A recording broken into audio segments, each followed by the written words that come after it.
Hello and welcome to the Rask Network.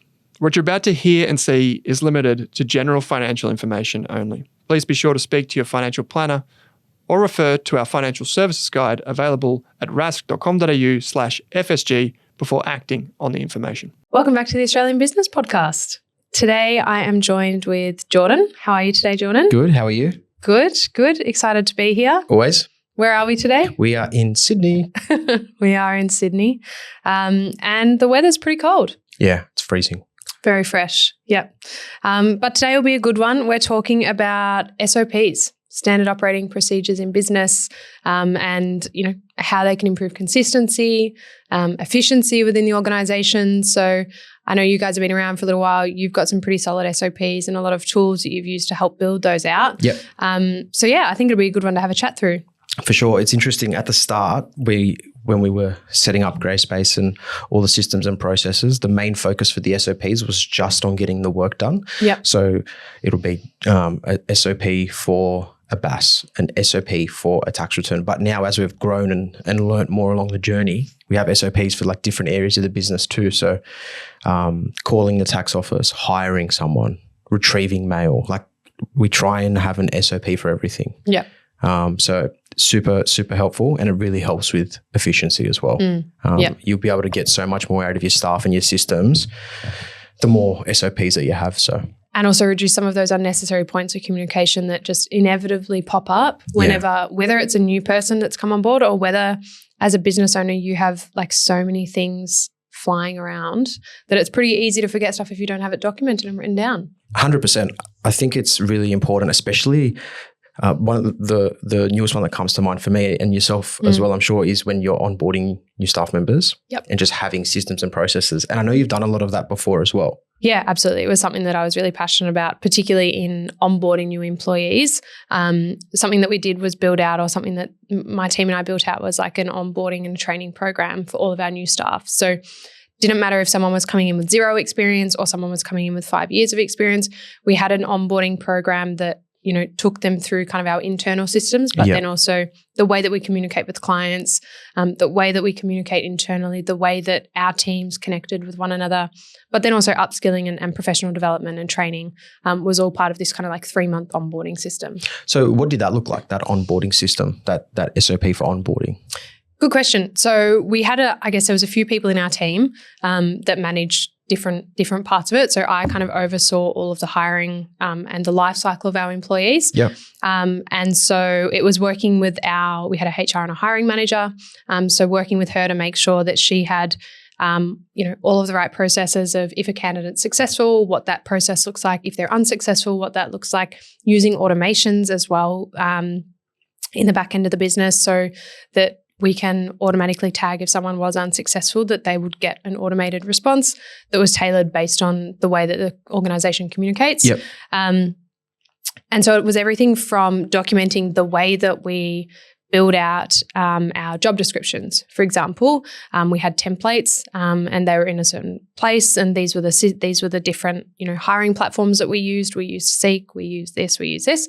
After a 30-day period, then we track kind of the efficiency of those platforms. So finding out where our candidates are coming from, what the quality of candidates were coming through each of those platforms as well, because it did vary. And then we obviously, once we had onboarded those people, then it was what their first week looked like. So our goal was the best day one that they've ever had, and then the best first week that they've ever had. So, they had a very structured kind of onboarding that involved on day one, all of the heads of department went and made sure that they introduced themselves. So again, it went from obviously, as you mentioned, the work and getting the work done, but then also into more like relational kind of SOPs. So how to make sure that someone, when they're coming into a business, it's daunting to start a new job. You don't know anyone.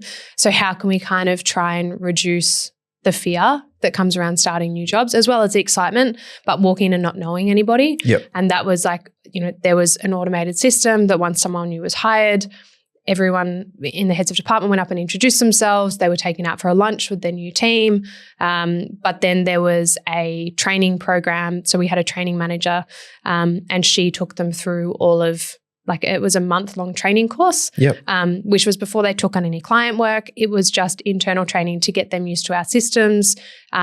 We would, through that, understand kind of where their knowledge was at as well. So then we knew that once it did come to taking on clients, we were aware of what their skill set was and what their capacity was. And if we needed to do any additional training, then we would do that before they kind of took on clients as well. Well, that's fantastic. Yeah. It sounds like, again, you're making the person feel welcome, but you're also bringing their knowledge, industry knowledge, up to scratch as well. Yeah, definitely. And then, over that period of time, like we had standard kind of biannual review policies. Yep. So, what we knew, people knew what to expect, when they could expect a salary increase, when that conversation was opened. But then also when we're looking at the entire life cycle of that employee, we would also say, okay, well, if someone hasn't received a pay increase or a job promotion within 18 months, pay increase within 12 months or a job promotion within 18 months, because it was an agency that moved very, very quickly, we would then say, okay, well, why hasn't this person progressed? Have they not had enough touch points with their manager? Have they not had enough training? Is there something that we need to be looking into? So then obviously we wouldn't wait 18 months, but it would give us an understanding of if this person's here at 6 months, then this is where they should be at 12 months, this is where they should be at 18 months. Yep. But then also looking at like the offboarding, which is also just as important, right? The way that you get together is just as important as the way that you break up. So it was really important for us to have a really seamless, but also, again, like not a cold offboarding policy. We wanted to make sure that even if someone decided that they didn't want to be a part of the organization anymore, maybe they had another job opportunity that came up that they just kind of couldn't say no to. Yeah.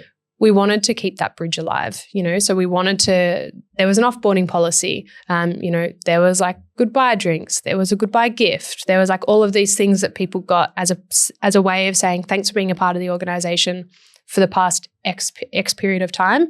And again, I guess some of these maybe more dive into like human relations and those parts of it. And that's great, because all of those different processes or even things that you've spoken about with the training, and yes, it's HR, but it sounds like all of them are pretty stringent in like, this is what you need to do. These are the instructions, and that's how the business was able to be uniform.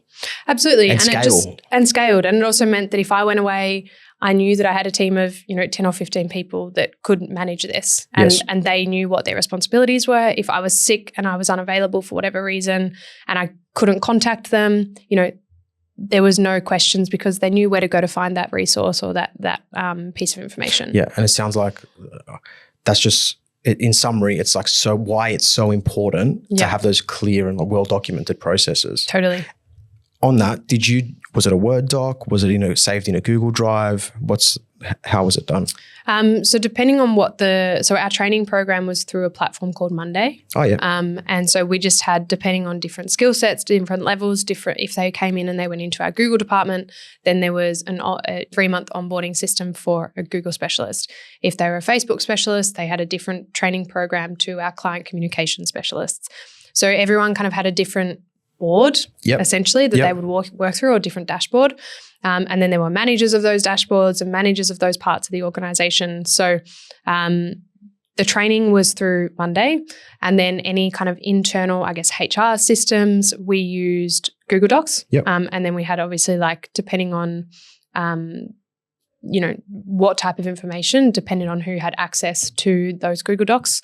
And then we also had like a HRM system. Yeah, okay. So in the same way that you would have a CRM system with your clients, we had a HRM system with all of our employees, which showed us salaries, kind of when they had their last review, any kind of performance notes, any kind of conversations we've had with them, what their last job title was, where they wanted to be moving. So again, the same way that you keep all of the same information about your clients, we kept it of our employees. Yeah, and even if it's a small team, I think it's still really important that you start with these types of processes, because I know, speaking now, we're talking about a larger team. Yeah.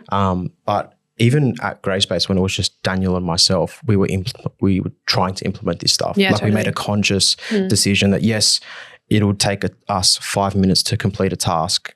Whereas if we were to write out a process, it would take an hour. But now that we did that at the start, we're saving so much more time.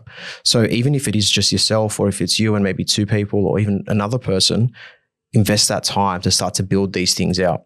Absolutely. Whether it's a sales process, if it's staff onboarding, or how you do things with your specific CRM, I think it's really important to start to build out all of these SOPs, so that way when you do scale, everything's pretty much done. Yeah, because I think one of the things is and we've had conversations with business owners in the Inflection community, they're ready to hire, but they haven't got the processes in place. So then they're kind of on the back foot for, another 4 to 6 weeks whilst they build out all of these processes and all of these systems. Before then they can hire. And then if you think about the hiring lead time, could be another 4 to 6 weeks. Nightmare. All of a sudden you're 3 months in exactly. and you're further behind than you were when you started. Exactly. And I think if your intention is to scale and grow the business, this has to be part of something that you're doing once a week. Yep. Just put some time aside and brainstorm on a whiteboard or a piece of paper the 10 most common things you're doing and see if you can make a process around it. Yep. And on that, if you are to brainstorm and find those 10 key processes, I think the best way to start is operations. So the actual work that you're producing. Is that how you started at that old business? Yeah, absolutely. So I think understanding kind of what your business operations look like first and what needs to be solved, like what is the problem or what is the task that you're trying to do. I think that's your first step. Understanding what that looks like, and then how many of those tasks are repeated on a daily or a weekly basis. Yeah, I think that's a big one. Massive. Because, quite often, particularly in like the service space, there's a lot of manual tasks, whether it be through client communication, whether it be through your lead kind of sales process, contacting clients, following up with customers. If you can identify the tasks that you perform more frequently than others and you can create a process around those, and then if you can automate those, that's a game changer, absolute game changer. Yeah, to get the quick wins, that's where it's at.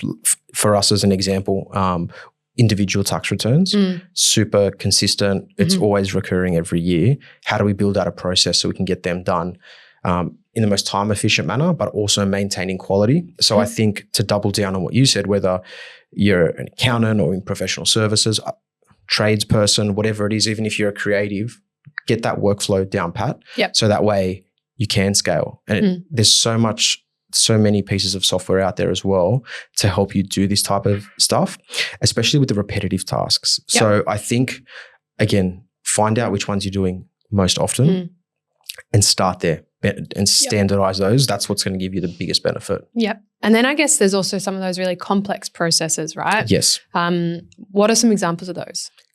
In my industry, like end of years for like companies, it's not as cookie cutter. It's not a cookie cutter approach.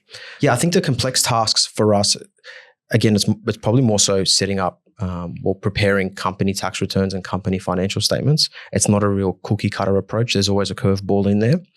But I think regardless of what industry you're in, because everyone's going to have a different complex procedure that they deal with on a week in, week out basis, you just want to, again, put them on a whiteboard, put them on a piece of paper. Even if you want to draw out the process, I know I've used, is it Miro? Yeah, Miro before to try and mind map these processes. I know Daniel uses Lucid Spark or Lucid Chart. And I think that's a really good starting point, is to try and visualize the process before you go out and build it. Now, again, these things take time, but it's super important to prioritize those tasks that you're doing the most. Yep. Definitely. And I think also thinking about if you have any customer interaction as well, like ways that you can standardize those processes for customer interaction so that you know that the customers are always getting a minimum standard of service that you're happy with. For sure. One of the things that we've been working on at the moment here at Grayspace is that once we sign up a new client, it's going from like a lead to a client and then onboarding, so getting all the information, and then it's that introduction to the client manager, who that's going to be. So like that's something that we're working on at the moment, and again, forever refining, because new software is always coming out. There's always updates on whatever it may be. I think it's really important to revisit that. We do it once a quarter for the main ones, but as frequently as possible. And one of the tools we spoke about, Miro, another tool that we use for all of our processes is Loom. Yep. So we're recording everything. We're talking through. The reason I like Loom is because you talk through what you're doing as you're showing, whether it's a customer, a staff member, whatever it may be. I think it's really important because it saves you so much time. It really does save you so much time. And we use a Notion database, and in that database, we have things like the title, what the process is, who's done it, the last time it's been updated. And then once that's there, you can click into the actual Loom video, and then that runs you through what's in each of the, what each process is. Yep. I think there's another really great one called Tango. Okay. And I haven't used it for a while, but it operates similarly to Loom, where you record, like screen record your process, but as it's happening, it follows where you're clicking and what you're clicking on. Oh, cool. And then it writes the process for you as well. Tango. Yeah, yep. Need to check that one out. Yeah. So you've got the visual in terms of the video, but you've also got the written kind of, here, then click here, then click here. Yeah. I like that. I think it's important as well, if you do have staff, to get them involved in the process. Yes. We do that here. If a staff member comes up with a suggestion, or I think this can be done a bit better, yeah, perfect, run with it. So that's something that we've done as well. We're really getting the staff involved in setting up processes, because again, at the start, it's just yourself. Yeah, I think that's really important. I've been a part of organizations where the people that sit in the boardroom come up with the process, and at that table it makes sense, but they're not the people that are doing the work, engaging with the customers, having to kind of split test or whatever it might be. So then once it shifts out of that boardroom conversation into, the workspace or the bullpen, then it's hard to follow, because there might be steps in there that don't make sense, or there's steps in there that don't need to be there. And so I think it's really important to whoever is going to be executing the work to get them involved in that process so that it can be as efficient as possible. Yeah, 100% agree. When we do the processes here, it's on the whiteboard. And then it's, again, you go back to your desk and go, you'll refine it and go, that doesn't really work. Maybe we should have done this. So just spot on. For me, I would suggest whiteboarding it and then going back and work through it, see if it makes sense. And again, you need to constantly be revisiting it. Have your flow charts, checklists, whatever it may be. I think that's where it's super important to be reviewing it as well. Yep, definitely. Even once you implement the process, you want to constantly be revisiting it and get feedback from the staff as well, because at the end of the day, they're the ones that are constantly using it, and they're going to have the best type of feedback too. Yeah. Definitely. Any other kind of like tips in terms of, I guess we've kind of covered a little bit at like how you go about understanding what that SOP should be and how to build it out. But in terms of, I guess, like writing those SOPs and actually getting stuck into putting pen to paper. Yeah.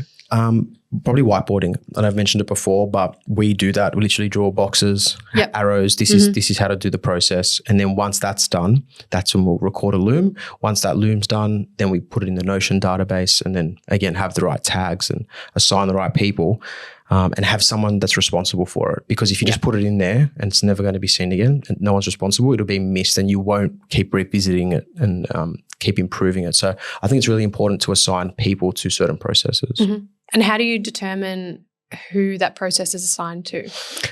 For us, it's about whereabouts in the business it sits. So if it's an actual deliverable, like doing work, it'll sit with a senior manager of the tax and accounting team, because they have the best knowledge. Mm-hmm. If it's an admin task or company setups, trust and all that, it'll be with our practice manager or admin staff.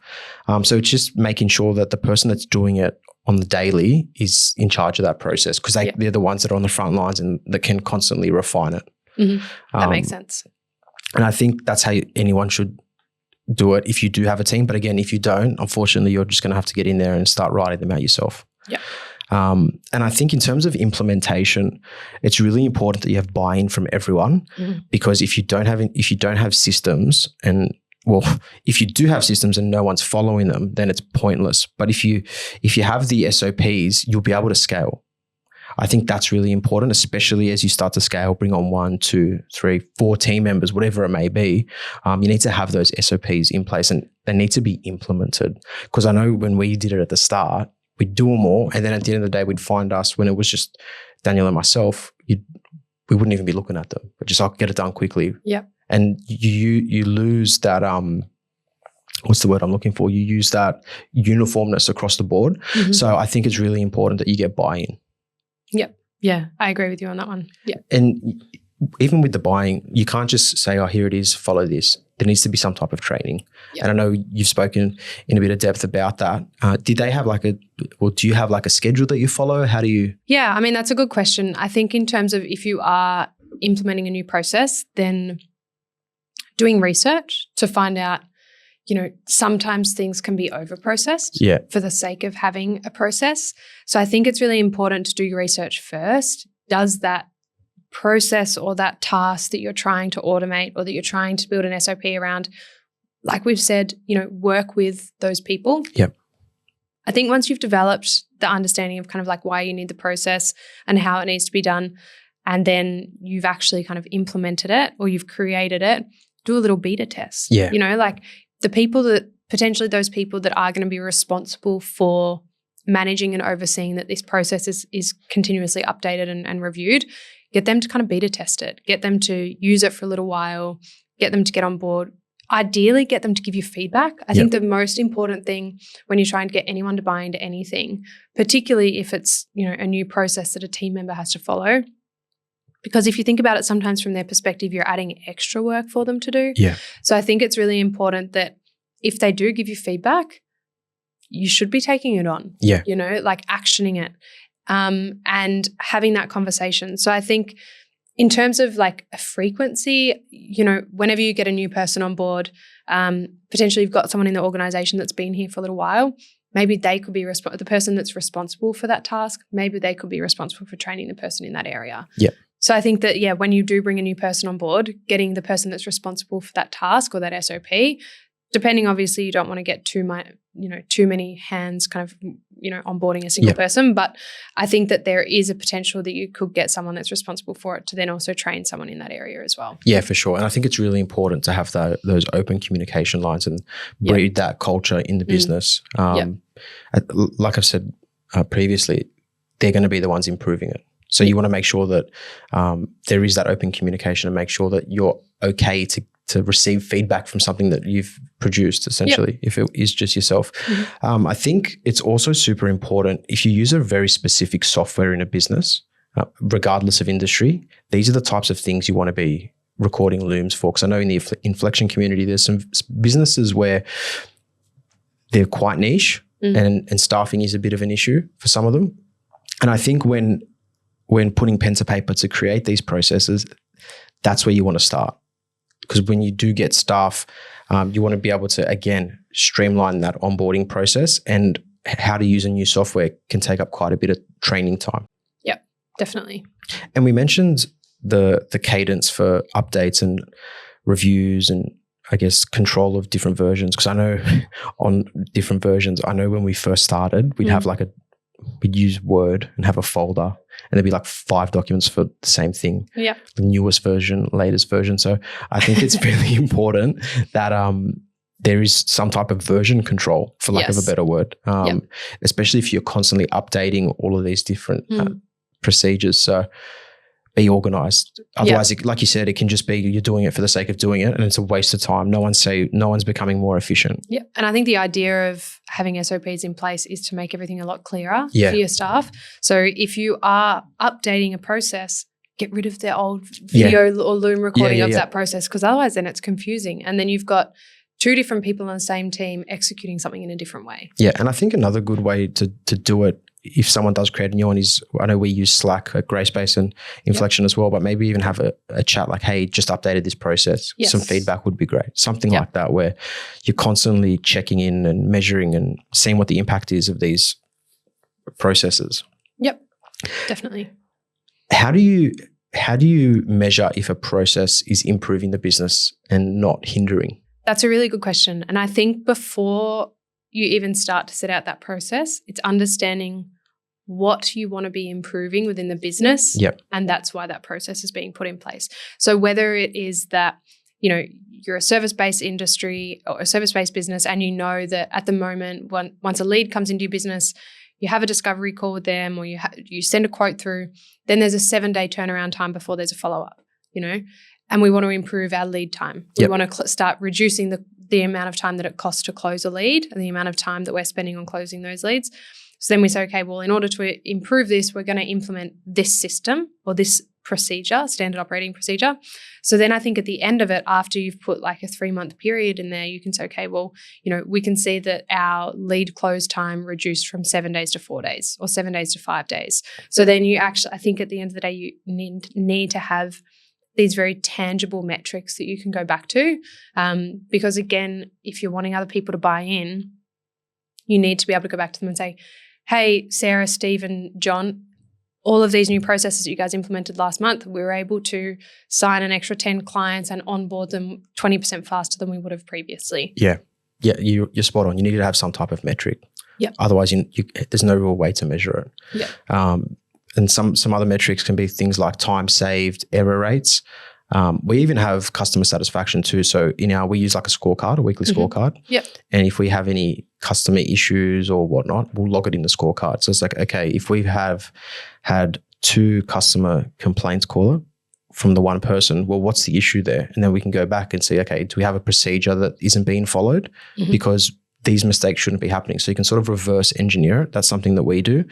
And then compliance levels as well. If you have a job where the stakes are high or a business where the stakes are high and you can't make mistakes, you want to have some type of audit trail.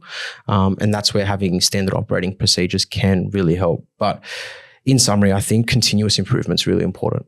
Yep. I think you constantly need to be revisiting this and doing this if you're not doing it. And if it's sort of all up in your head, I think you need to get it out of there and onto a piece of paper. Yep. And I think as a business owner, if you're the one that is also going and consistently improving it and showing your team that, hey, yeah, we came up with this 6 months ago, but we've realized now that we can do it better. Yep. If you're kind of showing them that there is this culture of continuous improvement in the organization, then they're going to start to follow that as well. Yeah, 100%. Because if you have to lead by example. Absolutely. As a business owner. Yeah. We have a free community that's been set up as well. Yes, we do. We have a free community. So we'll put the link in the show notes. Essentially, it's an opportunity for anyone that runs a business, or if you're interested in starting a business. It's a community of, I don't even know how many business owners we have in there now, but that you can connect with one another. And we share resources in there. So Daniel recently shared a cash flow template to help you with like your business projections. We've got an email marketing template in there to help you build out like an onboarding series or a welcome series for your customers. And it's just, we'll be in there as well, answering questions, any kind of Q&As that you have about starting a business or running a business. It's a really great opportunity to kind of connect with like-minded people. 100%. And we've even got a free business course in there too. So sign up. We'll have a link in the show notes. And we'll see you in the free community. See you there. Awesome. Thanks, Sarah. Thanks, Jordan. Thanks for watching this video on the Rask Network. While you're here, don't forget to like and subscribe so you can get videos each and every day on business, finance, investing, and so much more.